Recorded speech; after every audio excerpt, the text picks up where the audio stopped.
Hello, you wonderful people, and welcome to another episode of Crime Centric. This week, a show where it's about crime dramas that I watch. For today's episode, I'm going to talk about the latest episode of the Equalizer. A lot of really interesting things went down in this episode, so let's break it down. So obviously, the way the opening started, you're almost like, okay, the whole thing between those two firefighters, you're almost like, I don't see where the case necessarily lies in this, but then it turns into a missing persons thing because one of the firefighters, Jeff, his daughter Sam, went to Robin for help because no one else she can't really turn to anyone because, well, her mom thinks her dad's on a bender because he's had alcohol issues in the past, obviously. And they really, obviously, this episode really leans into a lot of stuff I never knew about firefighters. And I mean, I don't know if it's maybe a statistical thing about, like, you know, what Mel was bringing up about how they don't get. I mean, I guess it's a job where you probably don't get the benefits you need to, like, in regards of, like, the medical benefits of, like, you need, like, your mental health to checked on and stuff like that, because I'm sure there's just as much stress and trauma with firefighting as it would be being, you know, police officer or even in the military. Like, it just, I mean, and you know, obviously that's a big conversation about this country, just how we treat our vets and them not always getting the treatment they deserve. So I think the same thing is applicable in other fields that kind of have those very, like, high stress jobs, because it's like, right, your adrenaline's pumping, you're just, like, in it, you're kind of a hero, and you just kind of go back to, like, a regular life, like, kind of like that very, like, adjusting to those highs and lows of that type of lifestyle. You know, it kind of can probably take its toll on someone's mind. And even Mel, it hits close to home because she had a cousin who worked in the fire, and it's just like, right, the family try to support this particular cousin of Mel's, but it is a struggle. So, and I think that's because I think this show does a really good job of telling a very compelling story, but the show always makes sure to, like, comment on like, once again, like, that is something I never even think about, and I don't think I've ever really heard anything ever really talk about specifically, like, the mental health of firefighters. Once again, I think that conversation about cops and the same thing about I've always heard the conversation about the military, but I've never heard that same conversation had about firefighters, or somewhat with police, but definitely I never heard it before with firefighters either. And so I thought that was an interesting conversation about, especially, like, what they do, putting their lives in danger. And I don't know if they get the compensation, medically speaking, because I mean, that ends up being a major through line of, like, right, you get buried despite all that you do for your, you know, you kind of get buried under medical bills and stuff like that, because it is a job that is highly dangerous and can have long lasting effects on you, like inhaling, you know, smoke for long periods of time. And even if you're not inhaling it for long periods of time because of a particular job, it's like, over the years, I think that could build up. Maybe I don't know. You know, and this is me talking ignorance from an outside perspective. So if I'm saying something wrong, I do apologize. Once again, I just thought it was kind of nice that this episode took the time to kind of highlight this aspect that I feel like, you know, once again, probably doesn't. I mean, at least I've never really seen it get that type of attention before, and especially how that story, like, is in conjunction with Robin's own situation, because it's like, right, this conversation about, like, oh, this is a very dangerous job and all that, and it's like, right, after Robin went through everything she went through last episode, and kind of, like, all that Vi and Delilah have to deal with in the aftermath of that, the show always does a really nice parallel between the two, and especially because, like I brought up last episode, Robin was able to keep those two sides of her life so separated, but now they're blurring together even more so than ever, and there's no untangling that. They're forever bound together. And we'll kind of talk about that a little bit later on after we talk about, like, the firefighter side of things. But looking at, which, really quickly, when they go to the firehouse, I love that Harry's like, oh, hey, and she's like, wait, are you making your voice lower? He's like, what? Of course not. She's like, yeah. She's like, even later on, it's like, the way you walk. He's like, oh, hey, what's up? He's like, no, I didn't do that. She's like, yeah, you did. He's like, well, it's just, you know, it's kind of like that, like, a lizard part of, like, the male brain, where it's like, you have to kind of feel like you fit in, because if you don't, it's like an animal kingdom. Like, they will, if you're shown any sort of, like, weakness, or you haven't adapted, and you don't feel in that, like, that environment, you don't feel like you belong, you get devoured. You know, your lunch. And she's like, oh, what about my lunch? And he's like, oh, I was like, look, you two are so cheeky and so cute. And I love later when he's digging the hole, he's like, maybe we could do this in shifts. And she's like, in these hills? Get back to digging. But nevertheless, initially they're not sure, like they're worried, like what if Jeff is on a bender, and it's like, well, what do you tell his daughter? And it's like Robin's like, I have to just tell her the truth, which I think that also neat little parallel, because she wasn't being 100% honest with Vi, and that Vi was like, all right, you're gonna do this job, like, oh, what case? Oh, it's a missing person again. Oh, is it violent, or like what, is there a chance of danger?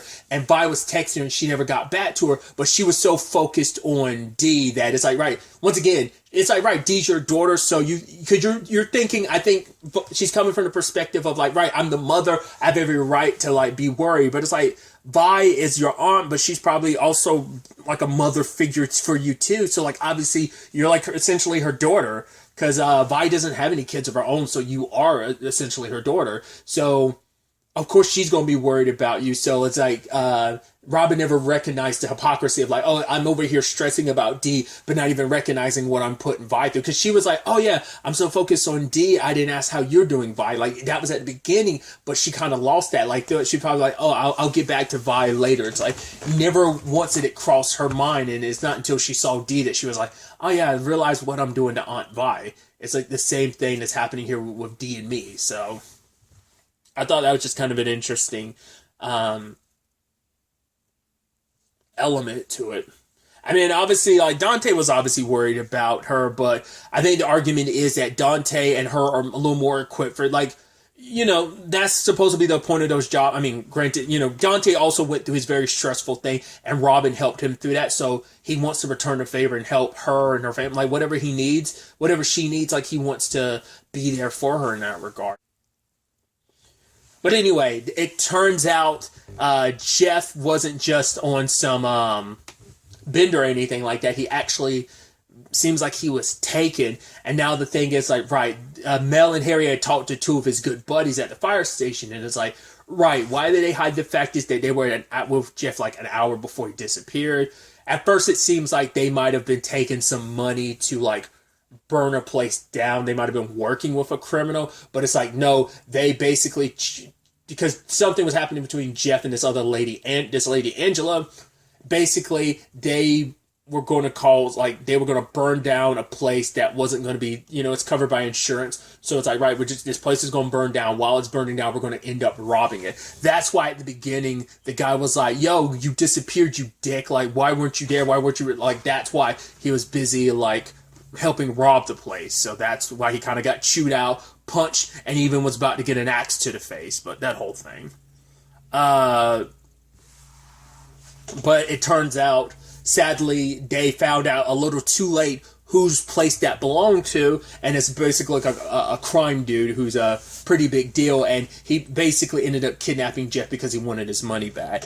I mean, they had altruistic reasons for doing what they did. Like, this wasn't about them trying to get like a payday or something like that. It was simply them trying to get enough money to pay for their captain's medical bills, because he was a first responder with the two towers, and he ended up inhaling a lot of smoke, and that turned into larger and larger medical issues as time is going on, and now he's buried under medical debt, and they want to try and do what they could to help him, because they're like, it's not fair, like, all that you did, like, you've sacrificed, and this is how they pay you back by, like, burying you under these medical bills. It's like, yeah, like, that, once again, that's it's a twofold conversation with, like, once again, like, our first responders in many different regards. Once again, that conversation, but also just the medical healthcare situation is a whole other conversation too. And you combine the two in this regard, it's just a firestorm, well, a shitstorm type of situation, sadly.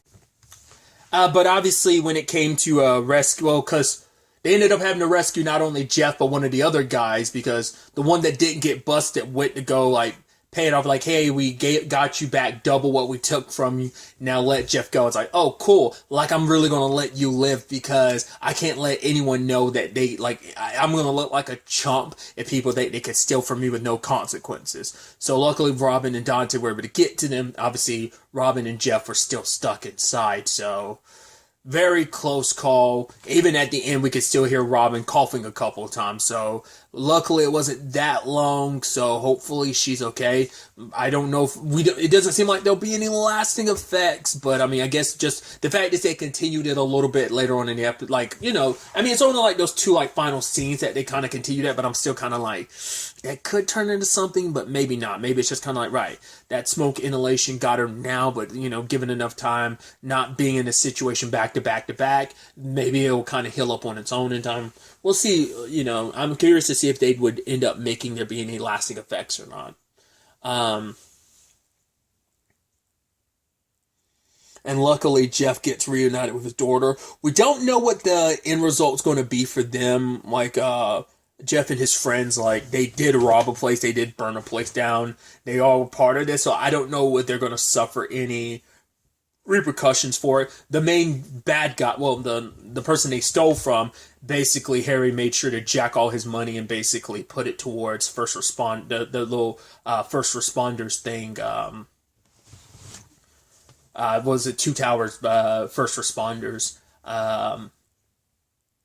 donation thing? So, and he gets arrested in the end, and it's his third strike. So he gets what he's got coming towards him. But like I said, they didn't really cover whether or not Jeff and the others would. I mean, at the very least, they're all alive. Jeff gets to go home to, well, his daughter knows he's okay. So it is a thing of you were trying to do something good, you just went about it the wrong way type of thing. So maybe they'll end up kind of like lowering the charges or trying to, I don't know what that means for them in the long run too. So well, I was about to say we'll see, but it's like we probably won't. I'm just curious what the end result of that ended up being. But I mean, the most important thing at the end of all of this is family. It's for a core aspect of the show, not just with Robin, but even this firefighter, because obviously his daughter not wanting to lose hope, believing her dad. You know, it's like she's one of the main reasons why he ended up getting sober, and she's like, he hasn't let me down since. So she wanted to believe in her dad. Like she's like something's wrong. So there's family aspect there. But also like the firefighters themselves are a family unit as well. So I think that's a even more powerful theme in this episode than even usual when it comes to this show.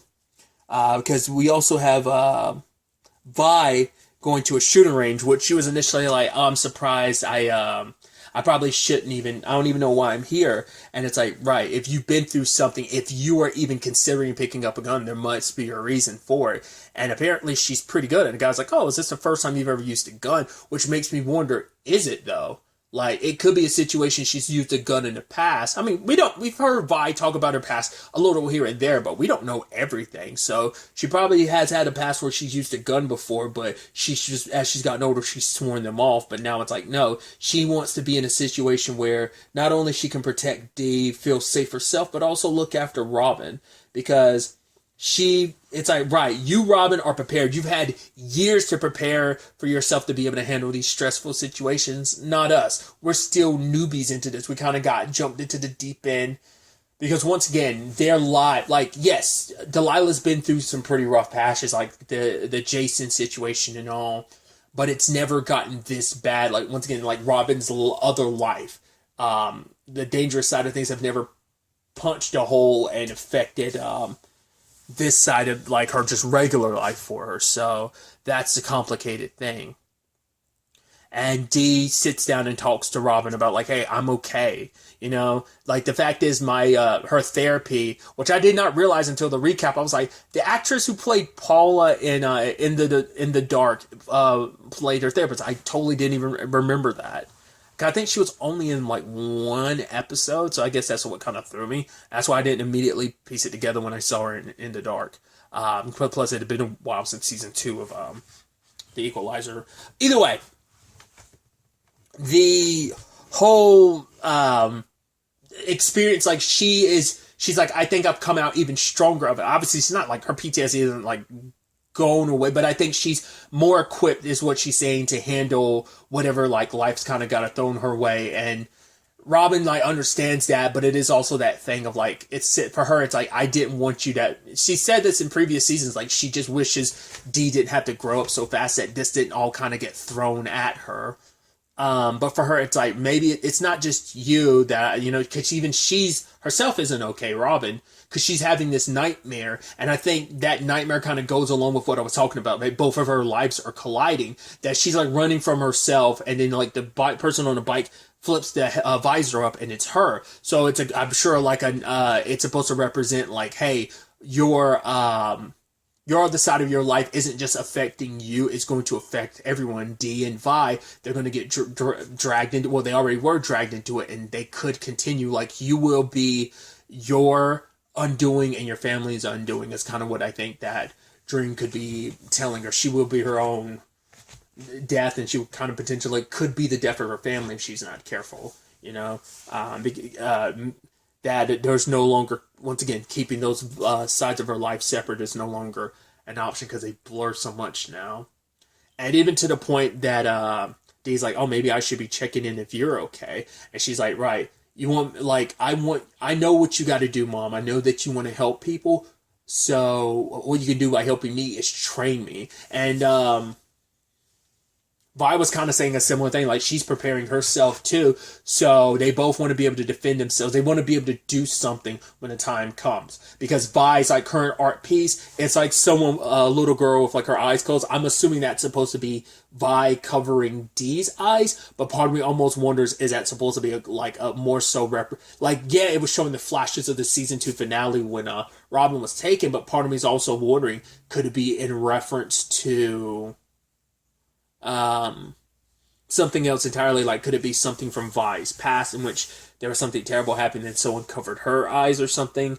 I'm assuming, like I said, it seems like it is more so about the Robin's kidnapping, but I'm wondering if that kind of unlodged something that was even deeper buried that kind of correlates to some extent. So we'll ultimately have to wait and see on that front. But Robin explains to Vi, like, right, I can't promise I'm going to be able to tell you everything. It's just like, it's the nature of things. I can't tell you everything, but I am going to try my best to be a little more honest to you and kind of give you more Dee a heads up. Because for her, it's like, the reason why she didn't get back to Vi is like, no, because it's not dangerous to you or Delilah. I'll let you know when it's dangerous to you. Like, if it's dangerous to me, who cares? But Vi's like, no, and it was something Delilah had said, that her mom, she wishes her mom would look after herself as much as she like cares for other people, that she wishes Robin would put that same amount of energy into taking care of herself, looking out for herself from time to time. And Vi's kind of trying to do that herself. It's like, no, I'm gonna make sure that Dee's okay. That's my job, but also making sure you're okay as well. So we'll ultimately have to wait and see where the next episode ends up taking us going forward with all of this. But really, that's all I wanted to talk about. Until the next time we meet, be happy, be safe, live life to the fullest, and enjoy it. Good day and good